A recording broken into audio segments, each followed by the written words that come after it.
Hello friends, आज हम देखेंगे योगात्मक मूल्यांकन के बारे में, यानी समेटिव इवोल्यूशन क्या होता है।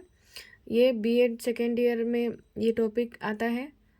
देखेंगे हम योगात्मक मूल्यांकन जो होता है वो फाइनल एग्ज़ाम होता है, जो हम वार्षिक परीक्षा लेते हैं उसको योगात्मक मूल्यांकन बोलते हैं। इसमें देखेंगे कि माइकल स्क्रीवन ने ही समेटिव अर्थात योगात्मक या आंकलित मूल्यांकन का प्रत्यय सन 1967 में दिया था। समेटिव शब्द का संबंध समेशन से होता है, जिसका अर्थ योग होता है, अतः इसको योगात्मक या आंकलित मूल्यांकन के नाम से भी जाना जाता है। इस तरह की परीक्षा में जब छात्र सभी इकाई को प्रथपथक रूप में संरचनात्मक मूल्यांकन यानी फॉर्मेटिव इवोल्यूशन कर लेते हैं, तो अंत में उन्हें एक परीक्षण दिया जाता है जिसमें सभी इकाइयों या उन इकाइयों का कुछ अंश शामिल रहता है, जिसे योगात्मक या आंकलित मूल्यांकन समेटिव इवोल्यूशन कहा जाता है। यानी जो भी साल भर हम लोग जो टेस्ट लेते हैं एग्ज़ाम में फॉर्मेटिव एवोल्यूशन या असेसमेंट के रूप में, तो फिर बाद में हम एक फाइनल एग्ज़ाम लेते हैं, उसको ही क्या बोलते हैं, योगात्मक मूल्यांकन बोलते हैं। आगे देखेंगे, इस मूल्यांकन में छात्र के संपूर्ण पक्षों से संबंधित सूचनाएं एकत्रित की जाती हैं तथा उनका संश्लेषण व विश्लेषण किया जाता है तथा छात्रों की सफलता के आधार पर ही उनके उद्देश्यों की प्राप्ति का भी निर्णय लिया जाता है।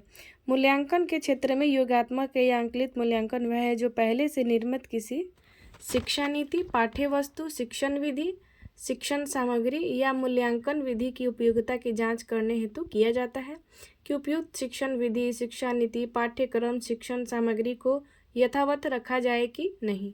प्रोफेसर एस के दुबे के अनुसार योगात्मक मूल्यांकन एक व्यापक प्रक्रिया है जो कि छात्रों की शैक्षिक, व्यक्तिगत एवं व्यवहारिक मूल्यांकन करती है तथा छात्रों के सभी पक्षों के विकास स्तर को स्पष्ट करती है। आगे हम देखेंगे योगात्मक मूल्यांकन की विशेषताएं, फीचर्स ऑफ समेटिव इवोल्यूशन। पहला है कोर्स के अंत में, यानी at the end of the course. संकल्पनात्मक मूल्यांकन एक निश्चित कालावधि, कार्यक्रम अथवा सेमेस्टर के अंत में होता है। अंतिम एवं निर्णायक, terminal and judgement in character, यह अंतिम एवं निर्णायक होता है। तीसरा इसमें है अनुदेशन लक्ष्य, इंस्ट्रक्शनल ऑब्जेक्टिव्स। इसका गठन इस बात को निर्धारित करने के लिए किया जाता है कि विद्यार्थियों ने कहाँ तक अनुदेशन के लक्ष्य प्राप्त किए हैं। आगे हम देखेंगे योगात्मक मूल्यांकन के उद्देश्य। पहला है प्रगति का मूल्यांकन, इवोल्यूशन ऑफ प्रोग्रेस। इसमें दूसरा है शिक्षक की प्रभावशीलता की जांच करना, judging the effectiveness of the teacher.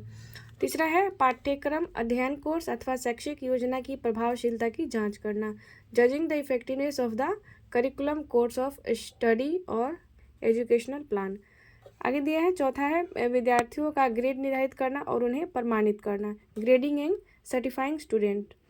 आगे दिया है ब्लूम एवं उनके साथियों के अनुसार संभवतः संकल्पनात्मक मूल्यांकन की अनिवार्य विशेषता अधिगम अथवा अनुशासन के पश्चात उसकी विद्यार्थी, अध्यापक अथवा पाठ्यक्रम के संदर्भ में प्रभावशीलता की जांच करना है।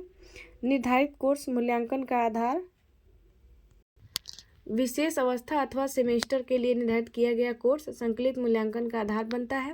प्रोफेसर ब्लूम और उनके साथियों के अनुसार संकलात्मक मूल्यांकन आरंभ करने से पहले कम से कम कुछ उन कौशलों अथवा अवधारणाओं का सम्मिलित रूप प्रस्तुत करना चाहिए जो कि व्यापक योग्यता का आधार बन सके। अगर यह परीक्षा की मदों द्वारा निर्धारित किए जाने वाले सामान्यीकरण का स्तर संकलात्मक मूल्यांकन की एक महत्वपूर्ण विशेषता है। वीडियो अच्छा लगे तो चैनल को सब्सक्राइब करें, शेयर करें। थैंक यू, धन्यवाद।